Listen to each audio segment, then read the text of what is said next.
How I learned to start saying no was I went to a restaurant, and what's the first thing they ask you? Would you like a glass of water? Well, I paused and I went, and I was shaking because I'd never said no. And I very meekly was like, no, just sort of whispered it. But man, I felt this surge of power.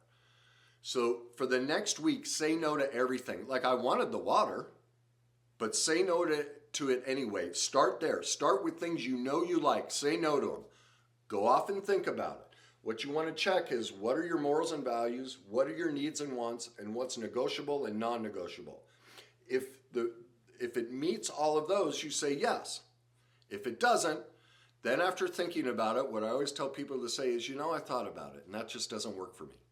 See, that's even a break from having to say no. You're just saying it doesn't work for me.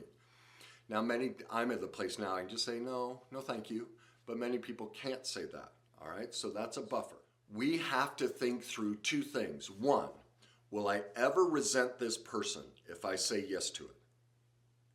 Think of it. How many people do you resent because you did things for them, but they're not doing it back? Well, if you think that's a possibility, you have to say no. Don't give yourself away. If you get resentful later, that's your responsibility. You set that dynamic up. They're not to blame. See, that's codependence. Our whole relationship dynamic as well. They didn't love me. They didn't give it back to me. Well, no, you chose them and you kept saying yes and you hung around even though they were rejecting you and saying no.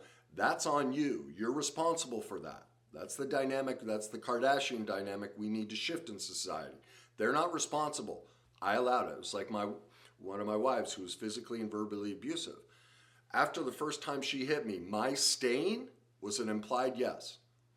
I gave her permission. I could have said no. I didn't know how to.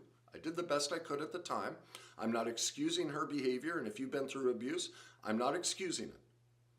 But we're responsible if we stay. So that's on me. I had to own that. That's adulthood.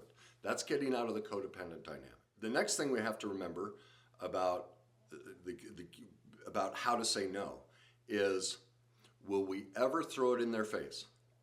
If you think you will ever bring it up, how you did A, B, C, and D for somebody, and they haven't done Y, then you better say no. And if you ever say that to anybody, they're not responsible. You set that up. That's within you to go heal. And to yell and scream at them, any client I work with, I'm like, well, that's on you. So let's deal with the real issue. Why are you giving yourself away? Where's the low self-esteem coming from that you don't value yourself enough to say no to this?